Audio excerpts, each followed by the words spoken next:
For those of you who've been wanting to know how to make the cashew cheese sauce that we use on mac and cheese, and sometimes I use it as dip, I'm going to show you. It's fairly quick. I am using the Vitamix that I just used to make the cashew sour cream. I like to just leave whatever's in there so that it gives it more flavor, because it's basically the same except I'm adding nutritional yeast for the most part. So it is a half a lemon. So I'm going to squeeze half a lemon in here.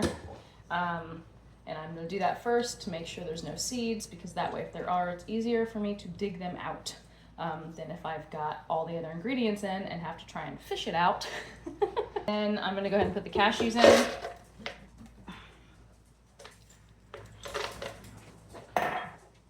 And then I'm using the same Celtic sea salt as before.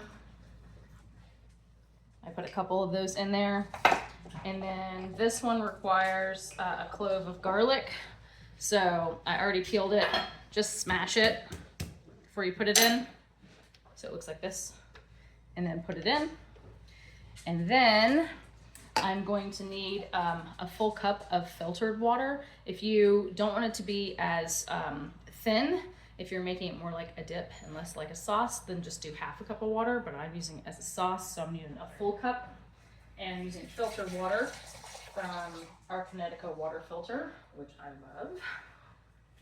And before that, I'm gonna put 2 tablespoons of nutritional yeast in. So the one we've been using is Trader Joe's, but I also have a little bit of the Frontier Co-op, the nacho spice nutritional yeast left. So I'm gonna finish this off first, just because I'm making mac and cheese and I like it to have an even more, I guess, nacho cheesy flavor, and this works great for that.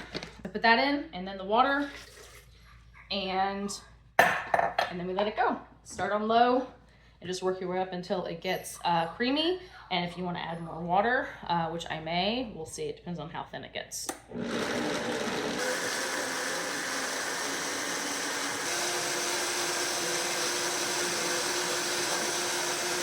Smell it. Let's see. What does Padma think? You want to smell? She says maybe. This definitely seems thin enough for what I'm doing. So I'm probably just gonna leave it the way it is and call it a day. But that is a quick and easy way to make vegan cashew cheese sauce. I hope this helped. And if you have any comments or thoughts or questions, please let me know below. Bye.